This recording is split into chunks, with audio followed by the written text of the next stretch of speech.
लाडकी बहीण योजना बाबतीमध्ये अजितदादांनी काल सभागृहामध्ये सांगितलेलं आहे, कुठल्याही योजना बंद केलेल्या नाहीत.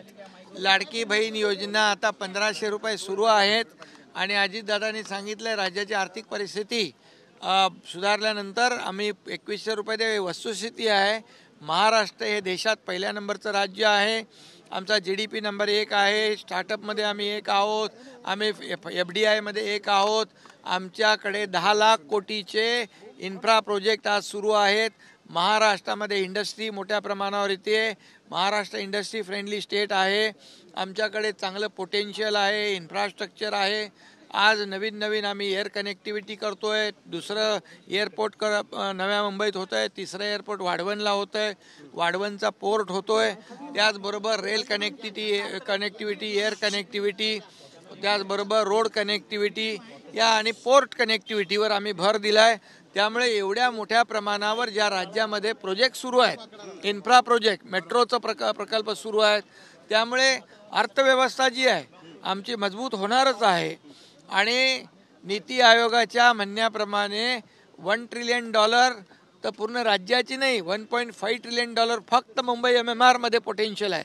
त्यामुळे लाडक्या बहिणींच्या आशीर्वादाने आमचं सरकार पण आलं आहे, लँडस्लाईड मॅन्डेट पण मिळाले. त्यामुळे आम्ही जे बोललेलो आहे, ज्या घोषणा केलेल्या आहेत, या आम्ही टप्प्याटप्प्याने पूर्ण करणार आणि राज्याची अर्थव्यवस्था देखील लवकरच सुधरेल आणि चांगली परिस्थिती निर्माण होईल, मजबूत. आणि लाडक्या बहिणींना देखील जे आम्ही बोललो 2100 रुपये ते देखील ही योजना चालू ठेवणार आहे. या योजनेला जो निधी लागणार आहे तो त्या ठिकाणी देणार आहे. परंतु ही योजना गरीब घटकातल्या महिलांच्या करता आहे. हे पण मी या उत्तराच्या निमित्तानं सभागृहाच्या मार्फत सर्वांना त्या ठिकाणी सांगू इच्छितो. कधी कधी योजना येते परंतु त्याच्यामध्ये काही गोष्ट लक्षात आल्यानंतर काही आपण दुरुस्ती करतो. आम्ही दुरुस्त करणार आहे, त्याच्यामध्ये बंद करणार नाही. त्याच्यात कुठेही गरीब महिलांच्यावर अन्याय करणार नाही. ज्याला गरज आहे त्यांना 100% आम्ही देणारच. त्याबद्दल तसोबर पण आम्ही कमी त्या ठिकाणी पडणार नाही. अध्यक्ष महोदय, लाडक्या बहिणींच्या विषयी आम्हाला जी आपुलकी आहे, आदर आहे, याची आम्हाला जशी जाणीव आहे तशी आमच्या लाडक्या बहिणींना पण जाणीव आहे.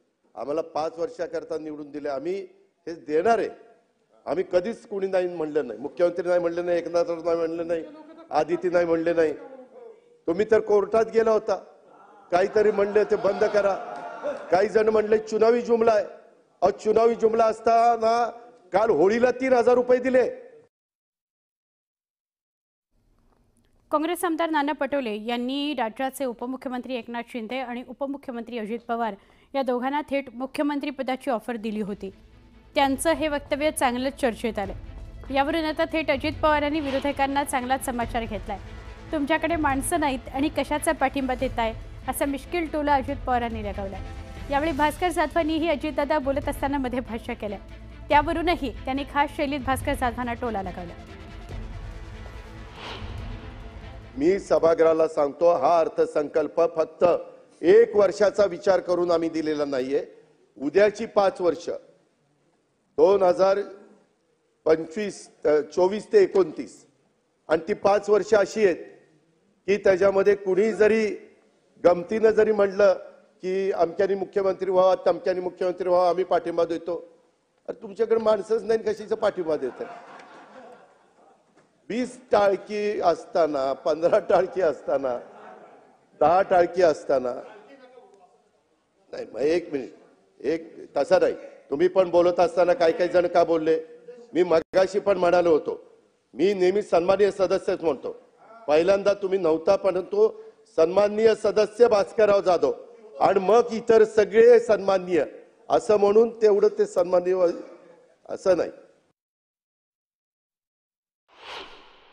5 वर्ष ह्या सरकारला ब्रह्मदेव आला तरी कोणी धक्का लावू शकत नाही.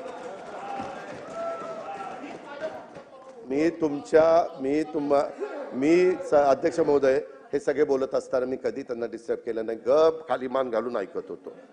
ते मला इकडून मारत होते, तिकडून मारत होते, मी आपलं करतो. अध्यक्ष महोदय, गरीब विचारच आहे ना, म्हणून तर इथं बसलोय.